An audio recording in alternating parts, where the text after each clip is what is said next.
ብዙ ቦታዎች ላይ መስጂድ መገንባት ይፈልጉና ቦታ ያንሳቸዋል ቦታ አያገኙ እኛ ደግሞ ይሄንን የሚያክል 4000 ካሬ ለዛውም ህጋዊ ካርታ ያለው በመስጂዱ ስም ካርታ ያወጣለት ህጋዊ ቦታ ላይ ለምንድነው ርብርብ የማይደረገው የሚል የዛሬ 3 ዓመት አካባቢ በኢማሙ አማካኝነት ለማህበረሰቡ ጥያቄ ቀረበ ሲታሽ ቆይቶ ወደ ዓመት አካባቢ ላይ በአንድ አጋጣሚ ላይ ረመዳን ወር ውስጥ የዛሬ 2 ዓመት የነበረው ረመዳን ላይ ለምንድነው ይሄን ነገር በደንብ ላንዴና ለመጨረሻ ጊዜ አንሄድበትም በሚል እንቅስቃሴ ተጀመረ በዛን ወቅት እንደው ኮሚቴውም የተደራጀ አልነበረም ወደ 20 ምናምን አካባቢ ኮሚቴ ተቋቁሞ ነበር ሆኖም ባልተደራጀ እንቅስቃሴ ተጀመረና የተወሰነ ገንዘብ መሰብሰብ ተቻለ ወደ 1,400,000 ብር ተያዘና ዲዛይን መሰራት ፕሮሰሶች መጀመር አስፈላጊ ሆኖ ተገኘ ቀጣ ወደዛ ተከሄደ ዲዛይኑ ሲሰራ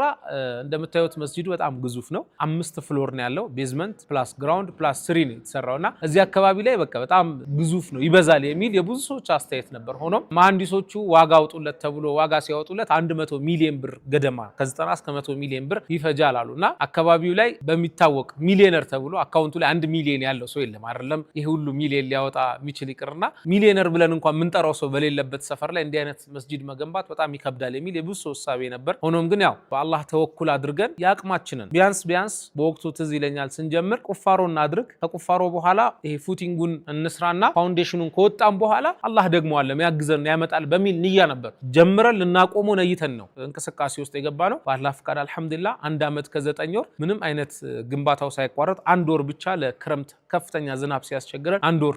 አቋርጠናል ከዛ ውጪ ግን 1 ዓመት ከ9 ወር ምንም ሳይቋረጥ ስትራክቸር ተጠናቆ ዛሬ ላይ ፕላስተሪንግ ወይንም የልስን ስራ ተጠናቆ ጥቂት የፊኒሺንግ ጉዳዮች ብቻ ቀርተውት ዛሬ ላይ ደርሷል አልহামዱሊላህ